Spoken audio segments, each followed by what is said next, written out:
The trainers in Pokémon Red are so weak that they can be easily bested by a 7-year-old, or an army of Twitch users. But maybe it's unfair to judge them by human standards. What would happen if we were to pit all the AI trainers in Pokémon Red against each other in a giant tournament? Who would come out as the strongest of all, and who would be the surprise underdogs? That was the question I set out to answer in my newest project, scientifically ranking the Pokémon Red trainers. By the way, this video is broken up into several parts. If some of them don't interest you, feel free to skip around. There are convenient timestamps in the description.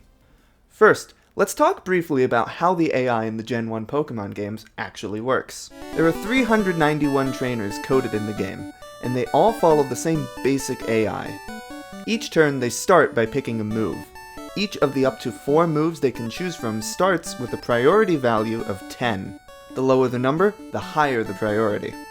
Then, based on the trainer's class, up to 3 modifications are applied to these priority values. The first modification strongly deprioritizes moves that only inflict a status ailment if the opposing Pokémon already has a status. Almost all trainers use this modification. The second modification slightly prioritizes moves that have certain effects, such as healing or raising stats. This modification is supposed to apply only on the second turn a Pokémon is out, but, well, we'll get back to that. Only a select few trainers follow this modification.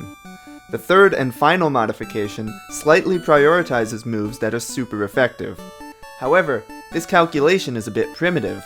It doesn't care whether the move actually does damage, and it doesn't bother checking both types of a dual-type Pokémon. This leads to interesting quirks, like the trainers in Celadon Gym that won't try to hurt you if you come at them with the Bulbasaur, because they just spam poison. The third modification is used by a larger handful of trainers. Once the appropriate modifications have been applied, the AI picks randomly between the moves with the highest priority. Of course, using moves isn't the only thing trainers can do. A handful of trainers have additional AI routines that allow them to perform actions like using items or switching out their Pokémon. These also correlate to trainer class, and they usually follow logic like, if health is below 1/5, then with 50% probability, use a super potion.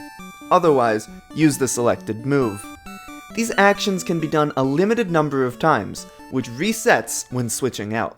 So then, we know how the AI works, but how are we going to pit them against each other? Well, since the AI is so simple, it would be easy enough to just implement in Python. Then we could wire it up to a locally running instance of Pokémon Showdown set to the Gen 1 rule set. But this doesn't feel entirely in the spirit of things. I want to see how strong these trainers are in their home turf, and that means actually running Pokémon Red. So, here's how the system works. The basic setup is that we have 2 emulators that are kept in sync, but mirrored from one another. So, say we're pitting Blaine, when you're hot, against Misty. Misty! On one emulator, we'll set up a save state where the opposing trainer is Misty, and the player has a party identical to Blaine's. Then, whenever the player needs to make a choice, we take a save state, swap the data for the player and the enemy, then load that save state in the second emulator. From there, we let the battle play out, and see what action Blaine, who's now controlled by the game's AI, takes. Then, it's a simple matter of pressing the right buttons in the original game to perform that action. This does unfortunately still leave a few quirks because of the way the game treats the player trainer versus enemy trainers. For example, player Pokémon gain XP if they defeat an enemy, and use up PP when using moves. These are easy enough to disable though by just hard-coding memory values. But even with these accounted for, there still exist 2 subtle differences. The first has to do with priority. The player is always able to switch out or use an item before the enemy moves, while enemy trainer actions get priority based off the speed of their Pokémon and the priority of the move that they would have used had they not instead taken an action. This means the enemy trainer has to win the speed check, or select a move like Quick Attack, in order to take actions before the player moves. Second, some AI trainers will try healing their Pokémon even when they're at full health, thus wasting a turn. However, the game won't let the player do this to their own Pokémon. These quirks hopefully won't have too much of an impact on the final results. With everything wired up and all the major bugs ironed out, we're ready to run the tournament. I pitted trainer against trainer until everyone had a chance to fight everyone else in a true round-robin style, plus a few battles on top of that for good measure. In total, I ran over 87,000 battles. That's about 4,000 hours worth of battles, and collected statistics about each trainer's performance, which we'll take a look at in just a bit. The most basic statistic is the win-loss-draw ratio. You might be wondering how draws can happen in non-competitive Pokemon. Even if both Pokemon faint at the same time, the game will still declare a winner. Well, because the AI is so primitive and is unhindered by PP constraints, there are lots of scenarios where two AI trainers will get themselves locked in an endless battle. Because of this, I instituted two draw scenarios. The 75 turn rule, inspired by the similar rule in chess, counts the battle as a draw if 75 turns go by without either side taking damage. The 1,000 turn rule counts the battle as a draw if 1,000 turns go by without either side winning. I also count the match as a draw if the emulator freezes or some other unaccounted for bug occurs, but fortunately that didn't happen too many times. The second statistic I calculated is an ELO score. This should be familiar to anyone who plays chess or Pokemon Showdown, as well as a host of other games. It's very similar to the MMR systems used in a variety of competitive games. Basically, every player has a score, which goes up when they win and down when they lose. The clever bit is that the amount the score changes varies based on the score differential between the two competitors. So for example, you gain more points for beating a significantly stronger opponent, but likewise lose more for losing to an underdog. This makes ELO a better overall indicator of skill than the win ratio, because it accounts for the skill of your opponents. It's not necessarily the most well suited for this type of tournament though, because the combatants are static AI. ELO is designed to capture the change in a person's performance over time, and thus can potentially change dramatically based off the order of matchups. Despite this downside, I chose to use it for this project because I hoped it would be familiar to a lot of people, and provide an easily sortable score for each trainer. Mainly though, I just wanted to steal Tom7's excellent name, ELO World. Of course, kids these days don't care about stinky math and numbers, they like tier lists. So I also categorized each trainer into a tier, from F to S. And, because I like to pretend to be a data scientist, I decided to try a mathematical approach to tiering. Since we already have an ELO score for each trainer, dividing them into tiers is basically just a data science problem of dividing up a sorted list of numbers. A kernel density estimation is a good way of doing that, or so I'm told, which results in a graph like this. The local minima of this graph represents places in the ELO scale that have a low density of trainers. In other words, natural boundaries between tiers. Of course, that's way too many divisions, so we can tweak the bandwidth of the kernel until we find a number of divisions that feels appropriate for a tier list. Then, like any good data scientist, we can look at the beautiful mathematically perfect numbers our calculations produced, decide they don't feel right, and just kind of fudge it until we like it. The result of that fudging is the tier you'll see as we scroll through the list of trainers. Finally, here you'll see each trainer's greatest victory and defeat. That is, the highest ELO trainer they won against, and the lowest ELO trainer they lost against. So, without further ado, let's start the ranking. In very last place, squarely in F tier, we have the first rival battle against Squirtle. You fight the rival several times throughout the game, of course, and the rival's team varies based off what starter you picked, so the rival ends up accounting for 24 of the 391 trainers in the list. Anyway, with the team consisting of a single level 5 Pokemon, it's not surprising that the rival finds himself in last place. What's mildly surprising, however, is the fact that the rival with the Bulbasaur so outperformed the other two, earning himself a spot in D- tier. This is probably because of Bulbasaur's unique dual typing. Making our way through D- tier and up to D tier, we find a plethora of bug catchers and the second rival encounter from Viridian City. This time, the Squirtle rival is able to join the Bulbasaur in D tier, thanks to learning Bubble, but Charmander continues to lag behind. D tier is pretty big compared to the first two, and is home to a number of unremarkable trainers. However, it is also home to to the biggest upset victory in the game. Rocker number 2, with an ELO of just 707, managed to beat the B+ tier swimmer number 13 with an ELO of 1867. Looking at their teams, it should be clear why. The rocker has a major type advantage over the swimmer. Obviously, he just overwhelmed the poor swimmer with a torrent of super effective electric type Oh. Well, that does technically count as a loss for the player trainer. Well done, rocker number 2. D tier is also home to the first gym leader, Pewter City's own Brock. Looking at the trainers around him in the ranking, it seems he's only slightly more powerful than the other trainers near Pewter City.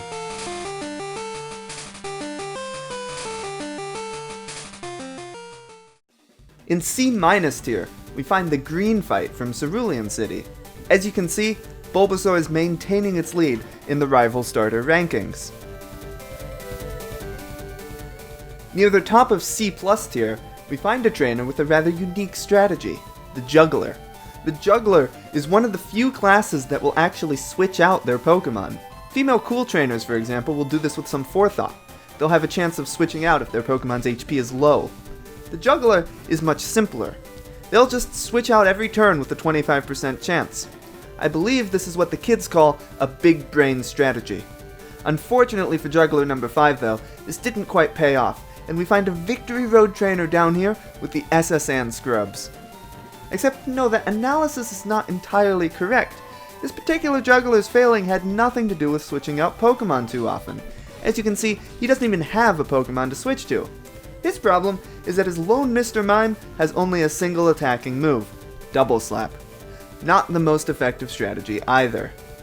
Anyway, just barely squeaking by into B- tier, we find the second gym leader, Misty. It's curious to see that she's so much higher in the ranking than Brock, and substantially higher than the trainers around Cerulean City.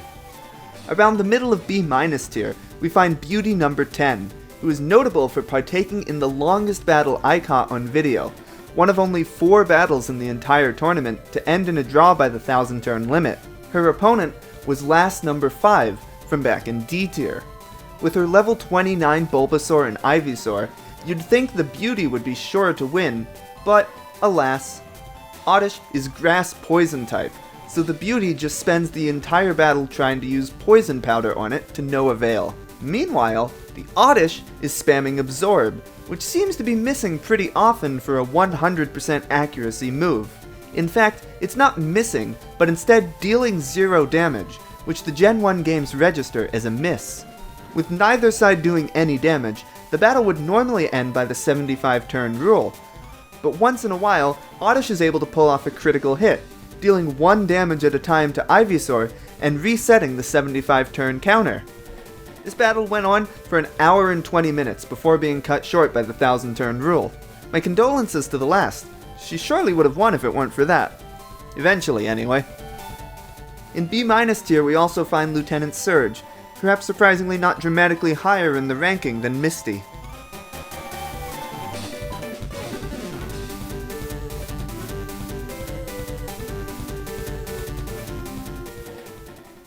In B+ tier, we find the Karate Master of the Fighting Dojo.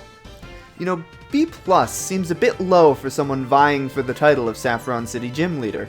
Based on the ranking, he falls somewhere between Lieutenant Surge in B- and Erica in A-.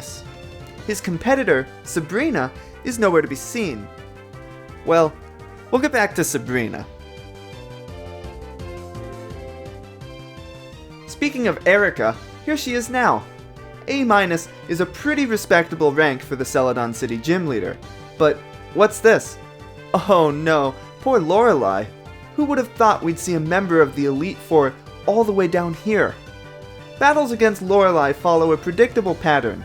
She opens with Dugong, who then just spams Rest for the entire battle. This strategy naturally leads to Lorelei having by far the highest draw count of all trainers. Over 1/3 of all draws in the tournament are attributable to Lorelei. But why does she spam Rest so much, at the expense of anything else? Well, remember what I said earlier about the AI prioritizing healing moves on the second turn a Pokemon is in battle? Well, funny story, I realized at the last minute while writing this script but there was actually a bug in my code. It never updates the enemy turn counter. So, presumably, Lorelei is just stuck prioritizing rest for the entire battle, when actually she should only do it for the second turn. Oops. Or so I thought. But no, actually, if you look at the base save state I'm using, the enemy turn counter isn't stuck on turn 2, it's stuck on turn 1. So actually, Lorelei isn't over-prioritizing rest, she's under-prioritizing it. And if you look at the teams she drew against, you can actually see why she used rest so much. Almost all of them have a fighting or poison type Pokemon, and rest is a psychic type move. So while my code did have a bug in it, it was really to her benefit, and Lorelei's poor performance in this tournament is entirely on her. Anyway, unsurprisingly, among the Pokemon Tower rivals, Ivysaur leads the pack. Moving on to A tier, we predictably find Koga, followed by Blaine, and the Viridian City Giovanni, mixed in with a scattering of Victory Road trainers and Silph rivals. Once again, the Venusaur rival maintains its lead. Then, kicking off A+ tier, finally we find Sabrina, sitting at a cool 2370 Elo, well ahead of all the other gym leaders and even Bruno of the Elite Four, just a few spots shy of Agatha. I think Bulbapedia puts it best when it says, Psychic-type Pokemon had virtually no match in the Gen 1 games. My condolences this time go out to the Saffron City Karate Master. He really didn't stand a chance. Rounding out the Elite Four, we find Lance in the number 8 slot. At least the Elite Four has the decency to sort themselves in the proper order. Between him and the champion, though, we find the rival fight from Route 22. Once again, it's the Venusaur rival that pulls ahead of the pack to earn himself a spot in 5th place. Then, finally, we reach the champion rival himself.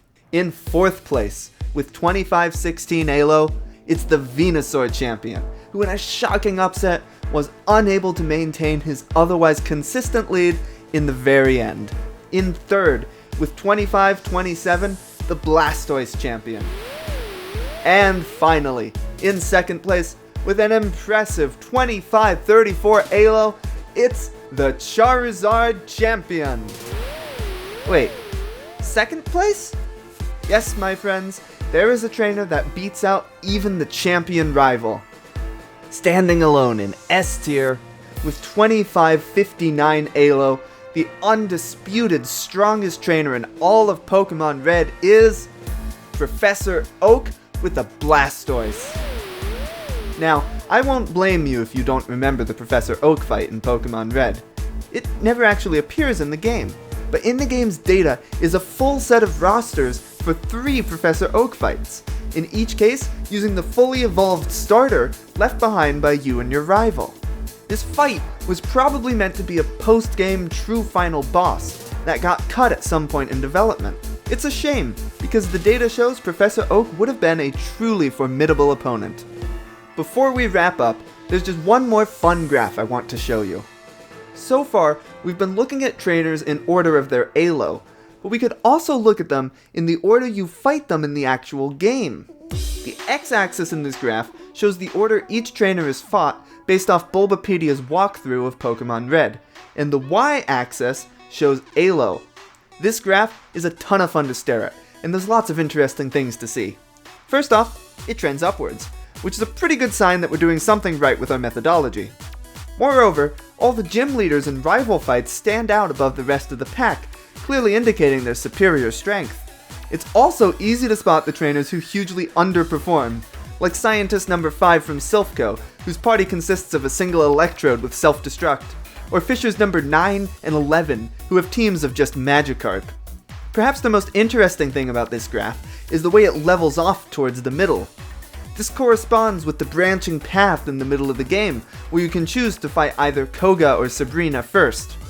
People generally consider Koga to be the easier fight, and we can clearly see in the graph that choosing to fight Sabrina first results in a large difficulty spike. It's interesting that the Bulbapedia editors chose this order for their walkthrough. Perhaps someone should suggest a revision. And that's all I've got for you today. Of course, I'm sure there's plenty of more fun graphs and visualizations people could make with this data, so if you're interested in playing around with it, I have all the data and code I used available in the description. It's not the most organized code in the world, but it should be pretty straightforward to get it up and running if you know what you're doing. There were a ton of technical details I had to skip over for this video, so if you're interested in me releasing another code review video for this project, or for my previous project, Chess But Good, let me know in the comments. And if you just want to see more Pokemon battles, I've uploaded a video containing far too many hours of battles that you can watch at your leisure. As always, I like to see the numbers go up, so if you enjoyed this video, consider subscribing and following me on Twitter. My upload schedule is so infrequent that the numbers actually trend downwards, so maybe consider sharing this video with a friend or posting it on your social media platform of choice. I want to try making videos more often, but it will still be on an irregular schedule. So if you want to see what I make in the future, the best way to do that is to click the bell to enable notifications. Ugh, I felt dirty just saying that. Anyway, thanks for watching, and see you next time.